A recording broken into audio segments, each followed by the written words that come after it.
레필입니다. 8월 21일 HMM 보도록 하겠습니다. 먼저 증시 보겠습니다. 코스피, 코스닥 둘 다 하락을 했습니다. 코스피는 1.2%, 코스닥은 2.3% 하락을 하면서 계속해서 하락세를 이어가는 모습이었고요. 미국 쪽 이제 테이퍼링 우려감과 그 다음에 코로나19에 대한 그 확산세 때문에 계속해서 증시가 떨어지고 있습니다. 제일 큰 이유는 아마 테이퍼링에 대한 그 부담감 때문일 거고요. 거기에 대해서 환율이 증가를 하면서 환율이 계속 올라가면서 우리나라 증시의 가치가 떨어지고 반대로 이제 미국 증시는 좀 버텨주는 그런 움직임이 나오고 있습니다. 테이퍼링 전체로 보았을 때는 이제 모든 이제 글로벌 증시가 떨어지는 방향이긴 한데요. 결국에는 이제 환율이 올라가면서 우리나라 증시가 좀 더 떨어지는 그런 움직임을 보이고 있습니다. 자, 코스피를 먼저 보겠습니다. 이미 차트 자체는 이미 상승해서 하락 추세로 진입을 했다라고 보아도 될 것 같고요. 21선, 61선, 5일선 모두 벌어지면서 하락을 하고 있습니다. 지금 뭐 이렇게 오랜만에 계속 저점을 갱신하면서 매일매일 떨어지는 그 폭락장이 오랜만에 나온 것 같고요. 계속 이제 이때 21선을 하락 돌파했을 때부터 좀 애매한 움직임이 나왔었습니다. 그래서 61선을 깼을 때부터 코스피 움직임이 별로 좋지 않다라고 생각을 했었고 깜짝 이제 반등이 나오면서 삼성전자와 함께 좀 올라가긴 했습니다만 결국에는 이렇게 증시가 좀 빠지는 모습이 나왔습니다. 그래서 원래는 이제 갈 자리에서 좀 가줬어야 되는 그런 자리인데요. 여기서 이제 갔어야 됩니다. 근데 가지 못하고 이런 식으로 21선을 맞으면서 계속 저점을 낮춰가면서 떨어지는 모습이 별로 좋지 않아 보였고요. 이런 식으로 큰 폭의 하락이 나오기 때문에 항상 주의를 좀 해야 된다. 관망하는 것이 좋겠다라고 말씀을 드렸었습니다. 자, 그럼 이제 언제까지 좀 관망을 해야 되나 이제 그런 게 좀 의문이 들죠. 자, 사실은 이제 언제까지 딱 뭐 지정을 할 수는 없습니다. 지금은 시장 분위기 봐가면서 진행을 해야 될 것 같고요. 이 기사 하나를 좀 보면 골드만삭스에서는 이미 이제 올해 11월부터 금리 인상 테이퍼링이죠. 이 자금을 빨아들이겠다. 그렇게 얘기가 추측을 하고 있습니다. 그래서 11월부터 시작해서 금리 인상은 2023년 3분기라고 얘기를 좀 하네요. 그래서 앞으로는 이제 돈이 시장에 풀리면서 이 시장을 끌어올리는 일은 별로 없을 거고요. 오히려 이제 돈이 빠지면서 그런 식으로 진행이 될 것 같습니다. 그래서 너무 많은 돈을 빨아들이면 이제 또 갑자기 이게 돈을 풀었을 때 형성되어 있던 그 버블들이 팍팍 터지면서 좀 충격이 클 수 있기 때문에 그런 이제 그 자금을 빨아들이는 큰 이 양이라고 할까요? 그 양을 조절하면서 진행을 할 겁니다. 거기에 따라서 증시가 올라갔다가 내렸다가 하는 그런 움직임이 반복이 될 거고요. 또다시 이제 코스피 장세가 또 박스권으로 진입을 할 가능성이 있다라는 거죠. 그래서 한번 레벨업을 하긴 했는데요. 사실은 이 전체적으로 봤을 때는 이 유동성 장세에 의해서 코스피가 좀 과하게 오른 감이 없잖아 있습니다. 원래 이 정도에서 공매도 금지가 기간이 좀 길었었고요. 지금은 공매도 금지가 풀렸기 때문에 어떻게 또 진행이 될지 알 수가 없는 상황입니다. 그래서 전체적인 시장 움직임은 계속해서 하락으로 떨어질 가능성이 있고요. 이렇게 중간중간에 좀 받쳐주는 그런 움직임이 있겠지만 이제는 어느 한 종목을 좀 오랫동안 투자를 하는 그런 방향은 별로 좋지 않을 것 같습니다. 그래서 종목 강세가 있긴 하겠지만 조금은 스윙 개념으로 좀 진입을 하는 것이 맞을 것 같고요. 지금은 좀 버티면 이제 전체적인 지수 자체가 이제 빠질 수 있는 그런 위험한 단계이기 때문에 조금은 조심해야 될 것 같습니다. 그래서 투자자는 뭐 계속 코스피에서 빠지고 있고요. 외국인 투자자가 특히 많이 매도를 하고 있습니다. 자, 뭐 크게 금액으로 보자면 8월 9일부터 지금 하나, 둘, 셋, 넷, 다섯, 여섯, 일곱, 여덟, 아홉, 뭐 9일째 지금 매도를 하고 있는 상황이고요. 이 외국인이 다시 들어오는 그것을 좀 봐야 될 것 같습니다. 그 다음에 코스닥은 확실히 이제 하락폭이 너무 크게 나와가지고 웬만해서 이제 올라갔던 종목들도 어제 다 내리면서 마무리를 했고요. 월요일에는 이제 미장이 좀 이번에 반등을 좀 했습니다. 테이퍼링 시기가 좀 미뤄질 수도 있다라는 얘기가 나오면서 반등을 좀 했지만 이 환율을 좀 보십시오. 환율이 계속해서 고공으로 치솟고 있습니다. 이런 상황에서는 사실 좀 어렵죠, 움직임이. 그래서 우리나라 증시는 좀 약세를 띌 가능성이 크다 반등이 좀 나오겠지만 계속해서 V자로 올라가기보다는 한 번씩 반등을 쳐주면서 저점을 점점 낮출 가능성이 있기 때문에 스윙 개념으로 종목 접근을 하는 것이 좋을 것 같습니다. 자, 오늘 뭐 이 정도로 보고요. 종목 보도록 하겠습니다. HMM 보겠습니다. 200원 상승해서 38,200원 마무리를 했고요. 장이 좀 많이 내렸음에도 불구하고 HMM은 그래도 잘 버틴 것 같습니다. 자, 하지만 파업에 대한 그런 위기감이 계속 나오고 있고요. 불확실성이 커지면서 HMM 자체도 움직임이 별로 좋지 않은 것 같습니다. 자, 그것만 좀 해결이 좀 된다면 HMM도 다시 한번 힘차게 좀 준비를 할 수 있을 것 같은데요. 지금 너무 그 한 이슈로 인해서 HMM이 주가가 좀 많이 눌려져 있는 것 같습니다. 자, 매각 이슈도 이제 슬 나올 때가 되긴 했는데 아직까지도 구체적인 얘기는 없는 것 같고요. 일단은 좀 더 지켜보는 것으로 하겠습니다. 자, HMM 다행히 계속해서 121선 라인을 위태롭게 지키고 있긴 합니다. 하지만 21선의 추세를 전환시키기 위한 그런 움직임 자체는 별로 나오고 있지 않다라고 보여지고요. 사실은 이런 식으로 좀 진행이 되면서 21선 위로 살짝 치고 나가주는 그런 움직임이 좀 나와야 되는데 나오기보다는 오히려 이제 주가가 계속 눌러지면서 조금은 이제 내려갈 듯한 그런 모양이 좀 나오고 있습니다. 자, 좀 조심스럽게 생각을 합니다만 만약에 여기서 121선이 좀 깨지면서 이런 큰 음봉이 좀 나와준다면 사실은 HMM은 추가적인 더 하락 가능성이 좀 높아 보입니다. 그래서 지금 완전히 지금 추세 라인이 좀 무너진 상태고요. 여기서 파업이 진짜 진행이 된다면 크게 좋지 않게 진행될 것 같습니다.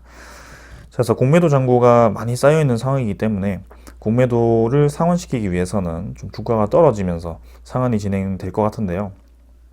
한번 거기에 대해서도 좀 생각을 해봐야 될 것 같고요. 사실은 저는 요쯤에서 이제 자리를 좀 잡고 반등을 해주기를 기대를 좀 하고 있었는데 이런 대외적인 상황 자체가 좀 불리하게 진행이 되다 보니까 주가도 크게 움직임이 없이 약하게 진행이 되는 것 같습니다.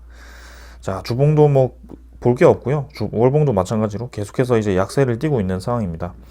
자, HMM도 사실은 크게 하락 추세를 겪고 나서 이 음운선을 완벽하게 이제 돌파를 해버렸죠.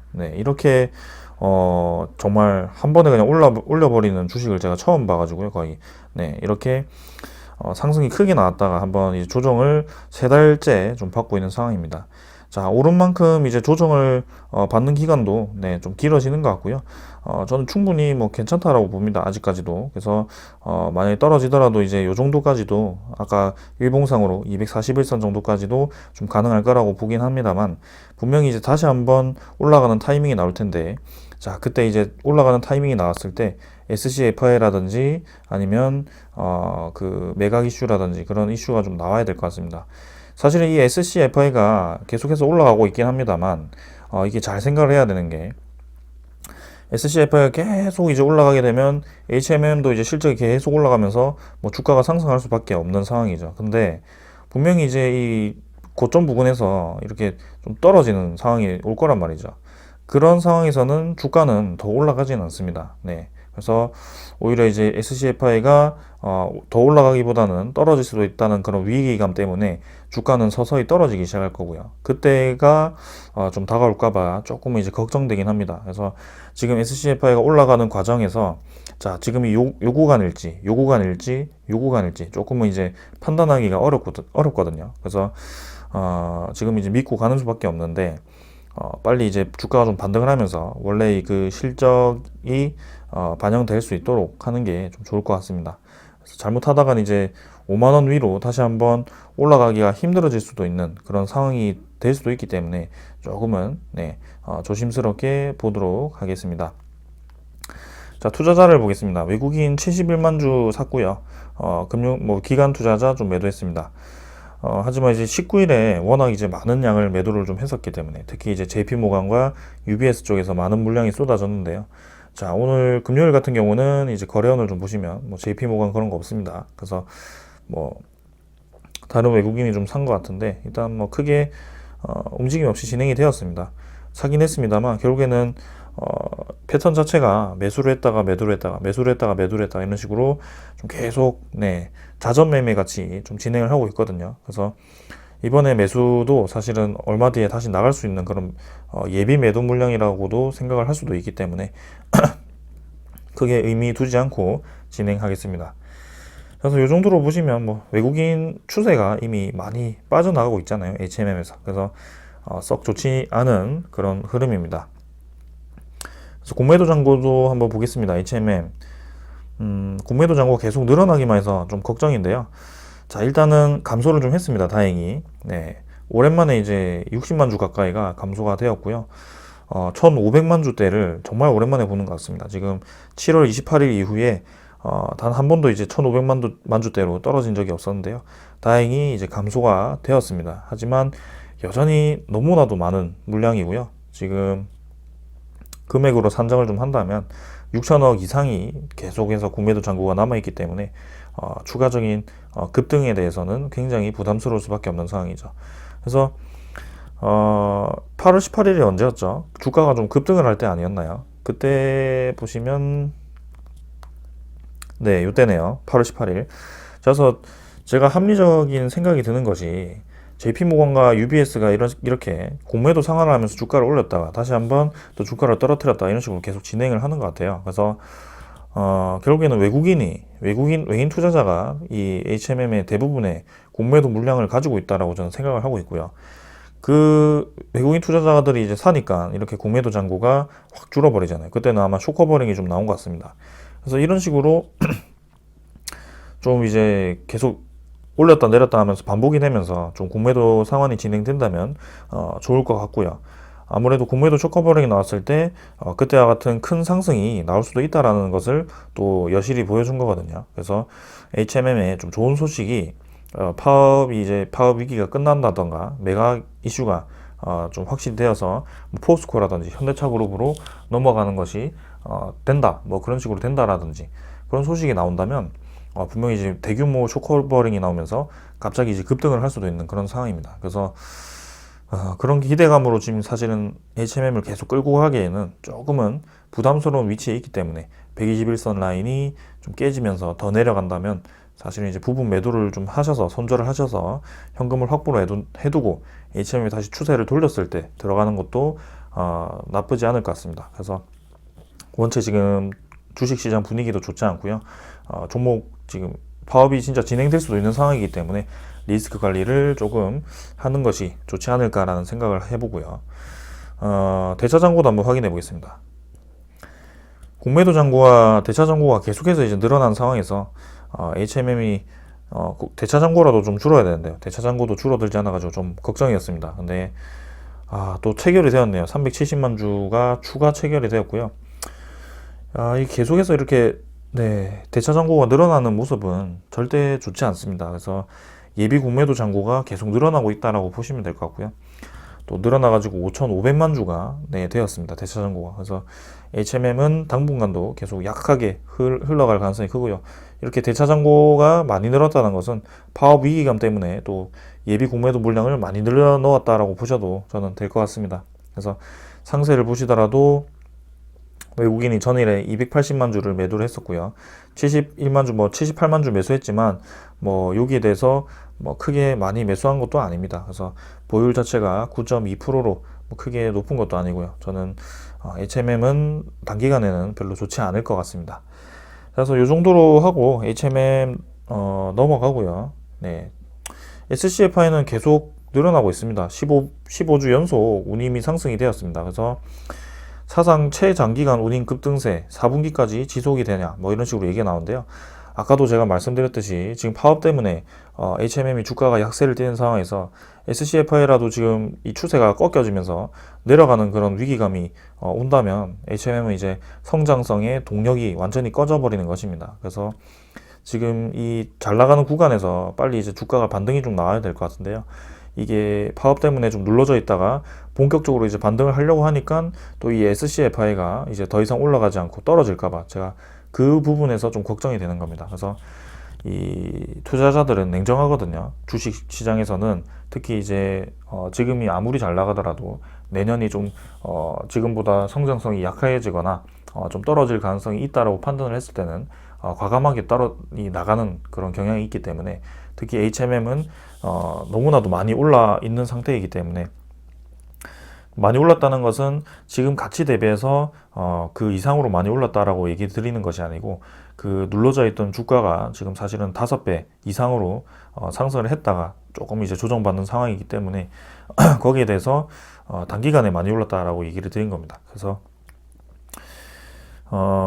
사실 실적 그대로를 따진다면 우리나라에 저평가되어 있는 주식들이 엄청나게 많은데요. 그거를 고지고대로 이제 실적에 곱하기를 해서 가치를 따지면 안 됩니다. 그래서 이런 투자자의 흐름도 많이 살펴봐야 될 거고요. HMM 자체가 조금은 이제 약하게 움직이는 것은 사실인 것 같습니다. 그래서 SCFI가 15주 연속 상승을 하면서 4,300포인트를 돌파를 했지만 뭐 계속해서 운임은 좋습니다. 네. SCFI 특히 이제 유럽 노선, 미주 동안 노선 계속 올라가지고 네, 계속 실적이 증가를 하고 있는 상황은 맞습니다. 그래서 2분기 실적이 영업이익이 1조 4천억이 나왔죠. 근데 3분기 예상 실적이 1조 7, 8천억이 지금 예상이 되고 있는데요. 영업이익이요. 그 이상이 나올 가능성도 있습니다. 충분히 있습니다. 근데 파업 얘기가 나오니까 파업이 된다면 아무래도 실적이 급락을 할 수밖에 없는 상황이기 때문에 그게 굉장히 지금 걸림돌이 되는 거죠. 그래서 HMM을 굳이 그런 이제 리스크를 가지고 신규 매수를 지금 할 때도 아닌 것 같고요. 조금은 비중을 덜어내는 것이 저는 맞다라고 판단이 됩니다. 자, 오늘은 이 정도로 하고 넘어가고요. 좋은 소식이 분명히 있지만 네, 지금 계속 끌고 가기에는 위험한 상황이기 때문에 네, HMM도 한번 계속 주의 깊게 저도 지켜보도록 할 테니까 네, 조금은 지금은 리스크 관리를 하는 것이 좋을 것 같습니다. 자, 오늘 여기까지 하겠습니다. 감사합니다.